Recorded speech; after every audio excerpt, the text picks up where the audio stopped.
Coming to you from Studios 1162, Vantage Point starts right now.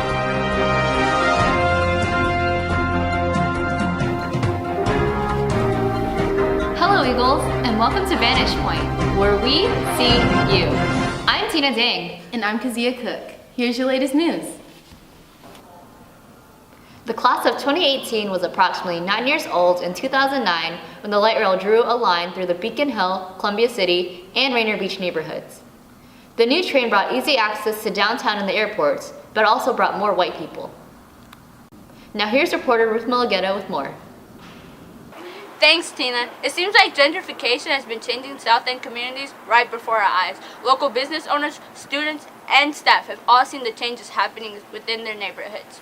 The installation of the light rail has been a catalyst for the onslaught of growth across the city, particularly in the South End area. Some may see this as progress, while others look at it as a loss of South End natives and culture. According to the U.S. Census Bureau's American Community Survey, the population of whites living south of Interstate 90 and east of Interstate 5 grew from just over 13,400 people to more than 16,000 between the years 2006 and 2010, a growth rate of 20.9%. That is more than double the rate of growth for the total population, which is only 8.4%. Tyrone Crosby is the founder of the dance troupe Cuttin' Up.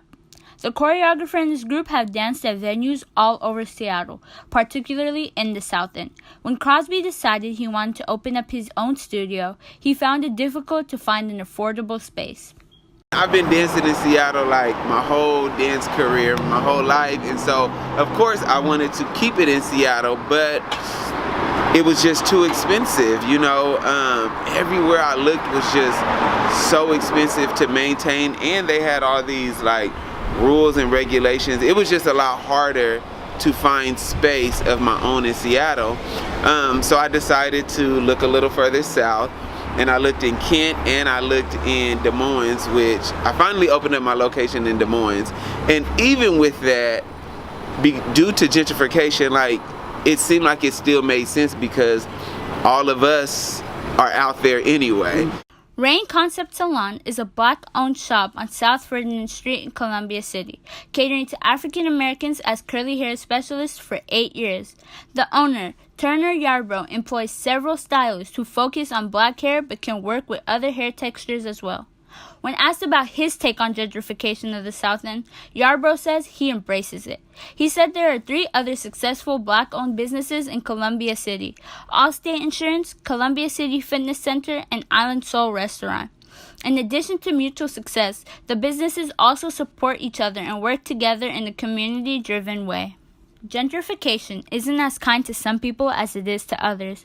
Chevis Gary, a restorative circle coordinator at Cleveland, is one such individual who got the short end of the stick.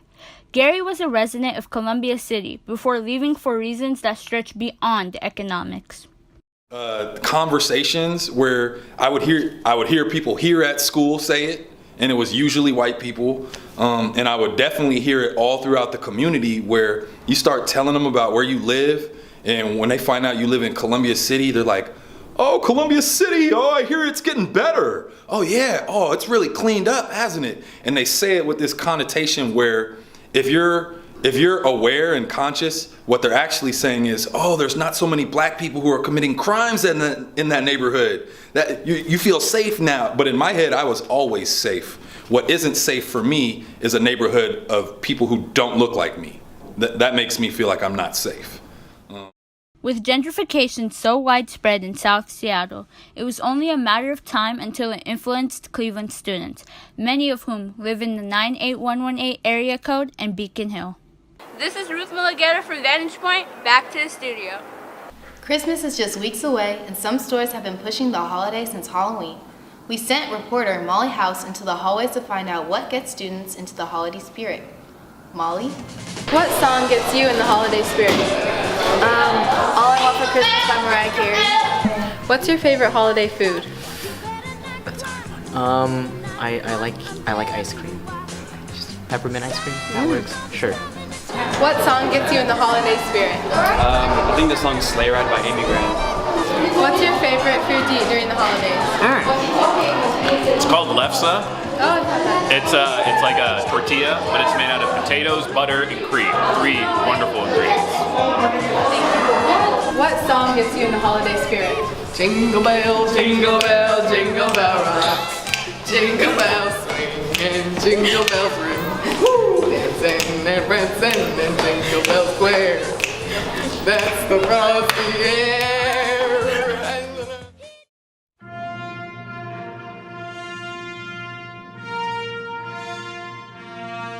In an era where journalism and the press is under attack from the highest office in the nation, student journalism has never been more important. Wherever there is fake news, Cleveland Publications will be there to defend against it. Congress shall make no law abridging the freedom of speech or of the press. We are journalism.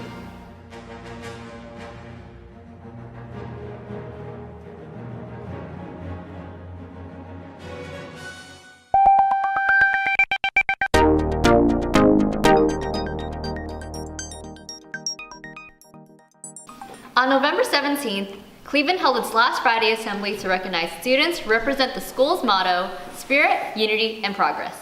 Shout out to these students for being November's Students of the Month. Due to the holiday schedule, the next assembly will be on Thursday, December 14th during advisory. Also on Thursday, December 14th, 9th grade humanities will be presenting informational exhibits as part of the 2nd Annual Museum of Religious Tolerance and Understanding. The event will be held in Building 1 from 5:30 to 7 p.m., and this is open to families and the community. Symetra Heroes in the Classroom is a community program that recognizes 16 Puget Sound area teachers for outstanding leadership and instructional skills during the Seattle Seahawks season. That honor was bestowed to CHS media teacher Teresa Scribner. Representatives from Symetra and the Seattle Seahawks surprised Scribner with the award during a morning staff meeting. She was given VIP field access at a Seahawks game and a personalized team jersey and $2,000 for classroom materials. Congratulations, Scribs! Shout out to instructional assistant Ron Jackson for earning his teaching certificate. Jackson is a longtime member of the Cleveland community, working closely with classroom teachers and the football team. We see you, Mr. Jackson. As a way to support winter sports, ASB has introduced Red Fridays. Whenever the basketball teams have a home game, students and staff are encouraged to wear red. Don't have anything red? Simply wear the color assigned to your grade level. Here's some important information for after winter break.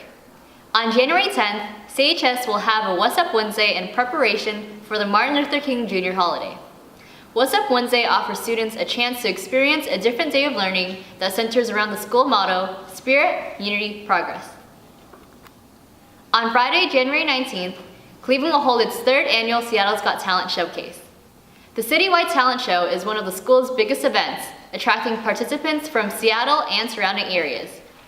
Anyone who wants to audition should sign up at the link on the bottom of the screen. And finally, students, you'll only have 4 weeks after the break to get those grades up. The semester ends January 30th, and report cards will go out shortly afterwards, so make sure you're all caught up. There will be a 1-hour early dismissal on Friday, December 15th for winter break. Remember, school will be closed from Monday, December 18th to Tuesday, January 2nd. Enjoy the holiday season, Eagles. Shout out to CPUB's Editor-in-Chief, Tina Dang, and alumni, Melise Santos, who won first place for Design of the Year for newspaper spreads at the National High School Journalism Convention in Dallas. Thanks! We also took 5th place for Page 1 Design. I'm so proud of my team, especially my partner on the project, Shwenda Wu. It's CPUB's first national award, so it's really exciting. And here's Andrew Cornell with some Cleveland trivia. Andrew?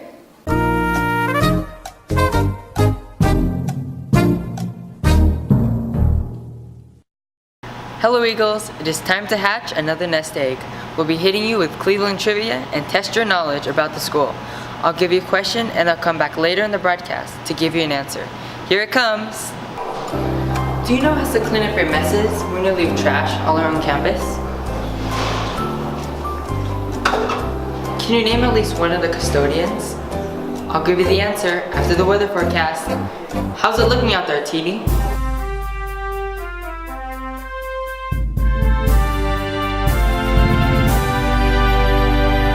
Thanks, Andrew. This year is a La Nina year, which means that there is a higher chance of snow due to colder weather. It also means that we should have a warmer summer. These occur approximately every 3 to 5 years. Expect rain and clouds over break, but don't get your hopes up for a white Christmas. There's less than 10% chance of one. Now here's the answer to your nest egg. Thanks, Teeny. Here's the answer to our nest egg. The head day custodian is Bruce Shields, who joined staff last year. There are 4 other custodians who work day and night to keep Cleveland clean. We see you, custodians, and appreciate you.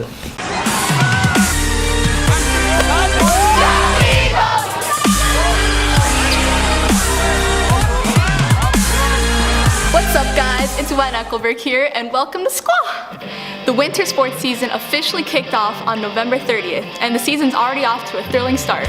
Now let's take a look at some of the highlights. Both the girls and boys basketball teams fell short of winning the opening games, but both teams bounced back against Lakeside before spanking Chiefs South. Head coach Jamie Redd said a lot of teams who underestimate the Lady Eagles will be surprised. I think we have some very good pieces of the puzzle this year, led by our talented core of seniors in Monique Bungai and Jasmine Bethia and Karen Bush. I think we'll be able to surprise some folks and be competitive. The boys took everyone by surprise against Garfield. The team took the lead during the second half, but a technical foul shifted the momentum. Charles C.J. Elby, who signed with Washington State University, said the team is taking the season one game at a time. I'm just looking forward to competing with my team and just going out every night trying to get a win. And I love the group of guys you got this year, so it's just going to be exciting and fun.